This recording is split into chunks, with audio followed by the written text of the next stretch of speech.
Neo-Racism versus Paleoaracism by Colin Liddell. In recent days, the news cycle has been dominated by so-called racism stories, the best one being Shitholegate, in which President Trump may or may not have expressed an opinion of certain third world countries using the S-word. There is an obvious paradox here, because those accusing Trump of racism almost certainly agree with him secretly, as these are the same people who claim that it is impossible to repatriate refugees to these very same countries, because they are, well, shitholes. But the paradox here runs deeper, as just noticing that one thing is better than another is now considered racism, which means that racism is no longer actually racism. It is merely an absurd dystopian expectation that all things and all people should be equal at all times and in all ways, no matter which way you cut them.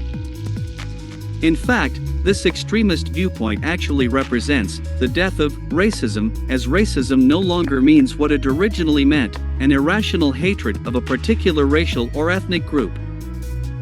But should we be happy at the death of racism through its conflation with a form of abstract hyper-egalitarianism? Many in the alt-right would say yes, given the way that the concept has been weaponized against white people in the past. But, actually, looking at things from within the framework of the hegemony of alt-right ideas, racism is a concept that can be redeemed to serve a positive purpose, and turned to the benefit of whites. But how can this be? Quite simply by returning to the essence of the word, which, as already pointed out, refers to an irrational hatred of a particular racial or ethnic group. Old racism, which I will now refer to as Paleoaracism, was founded on a number of scientific theses that have been greatly discredited, as well as a number of historical factors that no longer apply. There are also certain moral and philosophical factors that are more abstruse, but which we don't need to go into. First, looking at the scientific basis of Paleoaracism, it was founded on a clear belief in equal potential and a blank slate view of human psychology that goes back much further than most people realize. These ideas can, in fact, be traced back centuries, at least to the work of Jean-Jacques Rousseau and John Locke, being bolstered in subsequent ages by the flawed science of the likes of Franz Boas. Because of this basis, any racial inequalities could be attributed to injustice, lack of education, poor environment, mean white people, etc. Without going into detail, these scientific premises have been blown away. Indeed, their death knell may well have been sounded by the wave of decolonization that swept the world in the 1960s, which can be read as an admission by the most proactive elements of the white world, the colonial empires, that non-whites had their own indelible natures. Next, looking at historical factors, the concept of Paleoaracism arose at a time when white Western societies could easily be portrayed as denying non-whites legitimate freedoms and rights. At least within the wider moral context created by early globalist capitalism, as this favored crude forms of egalitarianism for functional reasons. At that time, whites were directly ruling over non-white countries, while in white countries themselves the comparatively small numbers of non-whites or occasionally whites of other ethnicities were denied certain civil liberties, or else socially disadvantaged in more subtle ways. America was the fulcrum of this, with Jews being blackballed from country clubs and blacks being turned back from voting booths. While white homelands and white hierarchies were generally secure, non-white minorities and non-white countries were still subjected to white control and dominance, either through colonialism, neocolonialism, or other forms of projected white dominance. Since then, there has been a major reversal to this pattern, expressed in the phrase, black countries are for blacks, Asian countries for Asians, but white countries are for everyone. Meanwhile, in those white countries, non-whites or other formerly discriminated groups have been given full rights and then more, with copious amounts of affirmative action, one-sided protective legislation, and cultural biases in their favor. By such means, along with mass immigration, we have allowed the creation of a situation where whites are effectively being colonized and discriminated against in their own countries, where they are progressively losing power and where whites losing power is characterized as progress. In fact, they are heading for minority status in most of their traditional homelands. The gist of this is that there is entirely no basis on which to accuse whites of racism, either scientific or in socio-historical terms.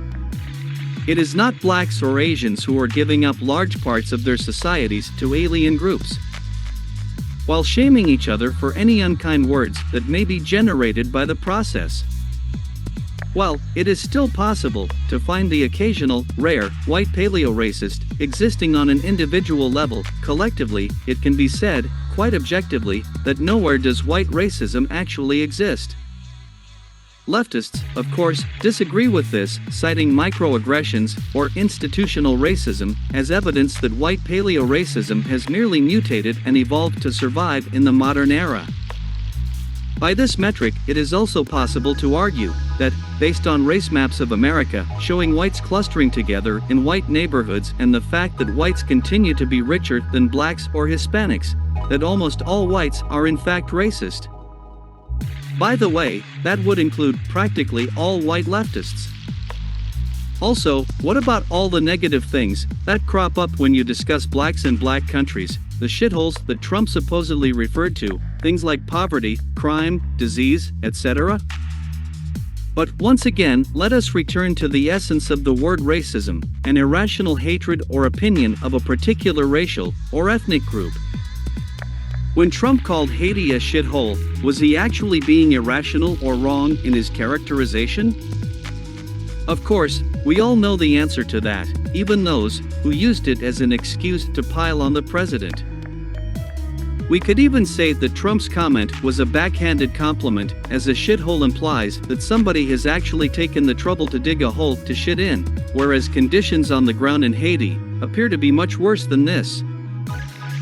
As for whites avoiding black neighborhoods or countries, or crossing the street when a group of black youths approaches, everybody, even the most signally white liberal, knows that they have clear and demonstrable reasons for doing so. Even Jesse Jackson is on their side here. To quote what is now his most famous comment: "There is nothing more painful to me than to walk down the street and hear footsteps, and start thinking about robbery, then look around and see somebody white and feel relieved." Just because such behavior has a racial quality does not make it racist, as there is nothing irrational about it. You can't call a white person racist because he or she refuses to walk through the ghetto at midnight, any more than you could call a black man in the 1890s avoiding Klansmen racist. Racial animosities will always exist, but the key question to ask here is, are these driven by irrational and unnatural hatreds, fears, or dislikes, or are they driven by rational and natural hatreds, fears, or dislikes? If it is the latter, then it is not racism, no matter how racial or how hate-driven it is, as there is such a thing as rational hatred. Now, with this critique clarified, let us examine once again the world around us. The picture that appears is this. Except for rare, isolated individual cases that may in fact have understandable individual causes that we don't know about, there is no such thing as white racism in the world today, and certainly no collective white racism.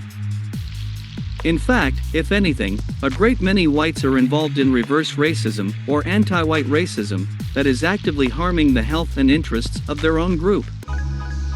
But while there is practically no white-generated racism in the world today, there is plenty of non-white generated racism or racism against whites. A simple example of this is the self-righteous hatred directed at whites who gentrify previously non-white neighborhoods, i.e. they are literally getting blamed for improving things, the very definition of irrationalism. But there are countless other examples. Black on white crime, which almost always includes elements of racial animosity. Affirmative action, which irrationally tries to reduce the number of more skilled whites in any occupation to favor less skilled non-whites. And, of course, the constant cultural demonization of whites in countless Hollywood movies, TV shows, and adverts. The only arguments that can legitimately be mustered in favor of such anti-white racism is the most selfish and crude forms of existential tribalism. But if blacks are allowed that, why not whites? That is the Pandora's box that the left has been working on opening for the last several decades, with recent developments suggesting that they may well have succeeded. As for paleoracism, this is merely an historical idea kept alive by the left as a means for justifying anti-white racism. It relentlessly and irrationally depicts hardworking, generous, and kind white people as a parasitical, selfish, and evil group, who are inherently racist and therefore deserve to be destroyed. The objective truth, however, is that whites are the group that has done the most to create a world without slavery, disease, and racial oppression, one with high living standards that benefit all. They are also the group that has opened their countries to the world. Let's face it, you don't get more unracist than white people, who, even if they closed their homelands to non-white settlement and protected their demographic dominance in those homelands, as the Japanese are said to do, could not be legitimately accused of racism. But there is plenty of racism in the world. Once again, remember its core meaning of irrational hatred of a particular group. But it is against us, not by us. It exists at both the collective and individual levels among non-whites, and sadly among many of our own people, and is a constant threat towards us. This is why I think the pejorative term racism, despite its dubious past, can be redeemed for the positive purpose of highlighting the intense, manic, and rabid hatred that is constantly directed towards whites. To do this, we need to critique past racism as paleoracism and reformulate the only racism that exists today, that which is directed towards us, as neo-racism.